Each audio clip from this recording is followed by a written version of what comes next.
Ever need to know exactly how many days or even months separate two dates in your data? There's an easy way to do this in Excel, but not natively in Power Query, but it can still be done. In this quick tutorial, I'll show you how to turn two ordinary date columns into smart days between results that update automatically every time your data refreshes. No manual edits, just clean results after the initial setup. Stick around to see the simple trick that makes your time calculations effortlessly inside Power Query. So let's look at our start date and end date durations, and we're going to start first in Excel, and we're going to use an Excel function called DATEDIF. So if I start typing date, you see that it doesn't show up here. And let me complete it here. Open parentheses. It was one of those functions that were not documented before, but now I think through usage, you can see that there is some documentation here. And so if we go over and click on that, it'll bring up this help file and it shows you what the DATEDIF does. And so it just takes three arguments. First is the start date, the end date, and then the unit of duration. So in our case, we're going to do DMY, so days, month, and years. Close this out. So what is our start date? Our start date is here, comma, the end date is this one, B2, comma, and the duration. And so that we have to put in quotes. And so the days is going to be D. Close quotes, close parentheses, press enter. We have 781 days. Double click the fill handle to copy that down, and we have our days, the durations. Now, one thing to note is that it does not include that day. So it doesn't include the 16th. It includes the 17th all the way to the 1st. So that's something you need to be aware of, depending on how you want to communicate these durations. If we want to do it in months, same thing, the DATEDIF. DATEDIF, open parentheses, start date, comma, end date, and instead of D, double quotes, M.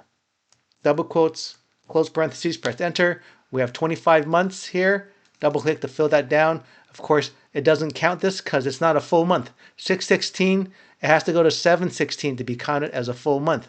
So it doesn't count that. So you have to be aware of that one too. So duration in years.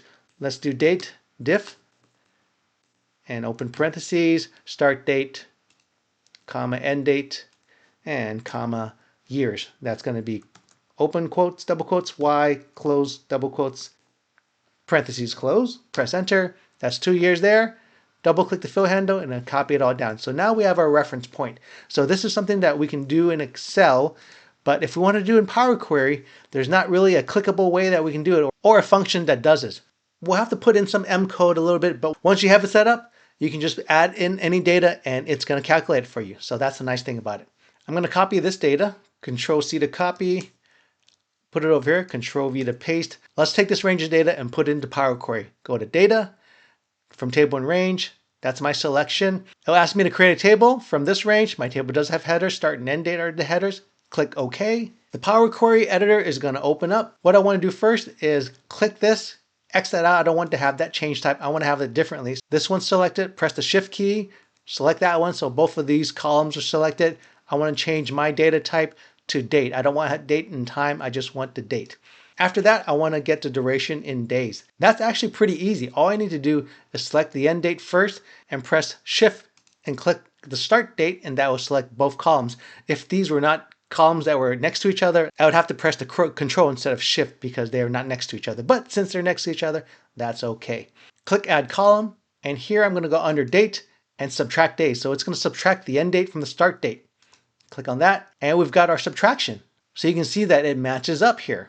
So we've got that one. Let's call this one duration, DRA, duration days. So that fits the first criteria for days. So how do we do it for months? We're going to have to add a custom column and we're going to write some M code. Not that bad, but let's see how it works out. Click on custom column. It's going to bring up a custom column window. Here I'll just type duration and months.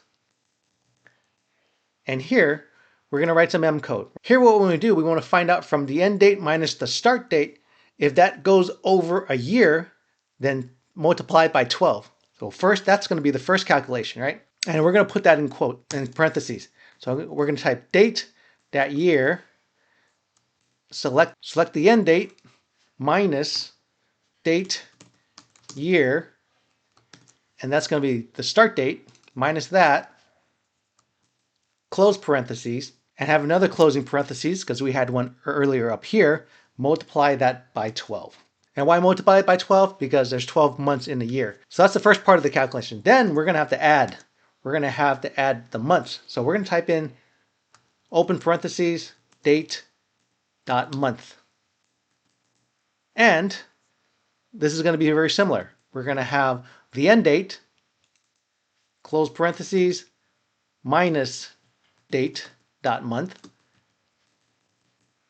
open parentheses, the start date. Click on that, double click on that, close parentheses, and then close another parentheses because we started off with parentheses here. So that's going to give our count of the months if it's less than 12 months. So now we have to figure out if the end date is earlier in the month than the start date, meaning that the last month is not fully complete. Also, if the date on the end date is earlier than the date on the start date, then I'm going to have to minus 1. Otherwise, it'll minus nothing. To do that, we're going to have to put an if statement. And so we have minus, open parentheses, if, and then the date dot day, do day, we'll select that. We'll select this one. Whoops, I got it here twice now. Let's make the change there. Open parentheses. If the end date, close parentheses here, is less than the date dot day, open parentheses of the start date, close parentheses, then 1, else 0. So I've mentioned before, if the end date is earlier in the month than the start date, that means that the last month is not complete. So we would minus a 1, otherwise minus 0. So here we close parentheses, no syntax errors, click OK. It said day wasn't recognized. Let's go back in there, click on my gear icon here. Let's see where it found that one. Oh, okay. Maybe that was it. Day to day. Let's see if I have to do anything else. I think I didn't need any spaces in between any of these operators. Let's delete those spaces so I don't get any more errors. Let's see where else I have some things to add. Oh, I think I needed to add in the parentheses here. Make sure that that's closed off. Open parentheses, close parentheses. It said I have an error here. Let's make my spaces move here. I don't think I needed a space there. Oops. Add back the plus there. Still says I have an error here. Let's click on that. Let's remove that extra parentheses, I guess, then.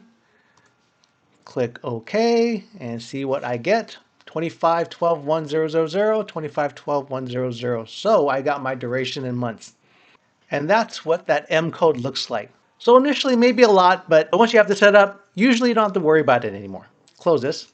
So how do we get the duration in years? Just go back here to add column, custom column, click on custom column.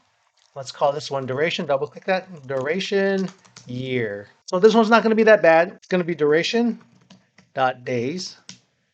Let me select this one. Whoops. Delete that duration twice. Open parentheses, end date minus start date, close parentheses, and then we're going to divide this by 365. 365 days in the year. Click OK. We've got these decimals, but what we need to do is we need to round down. So under here, just click on that, transform, go to round, round down. And now we've got our 210000, which matches all that. We've got our matching here. All I need to do is go to home, close and load. It's going to put it onto a new sheet, unfortunately. Let's bring this over here to my existing sheet. Control X to cut, bring it over here, Control V to paste. Now, if I add another date here, let's say, for example, press tab, let's add 6-1-25, tab, let's just do it to 7-2-25. And if I click here to refresh, right click, refresh, you can see that it's done that here, 31, 1, and 0. Let's do the same here. I'm going to take that Control C to copy. Let's just copy this as values. Oops. Let's put the formatting as dates because it copied it as a number. Format Painter, select that. Let's drag these down and see if it matches. 3110, 3110. So that's how we configure days, months, and years in between two dates. Either you can use the DATEDIF function, or Double click that. You can put it into Power Query and have it in there. The setup is a little bit more involved, but then after that, it's going to refresh once you click refresh. And that's how you calculate time between dates in Power Query. Fast, accurate, and automatic. If this helped save you a few steps, hit the like button and subscribe for more quick Excel tips. Thanks for watching, and keep your data clean and your queries efficient.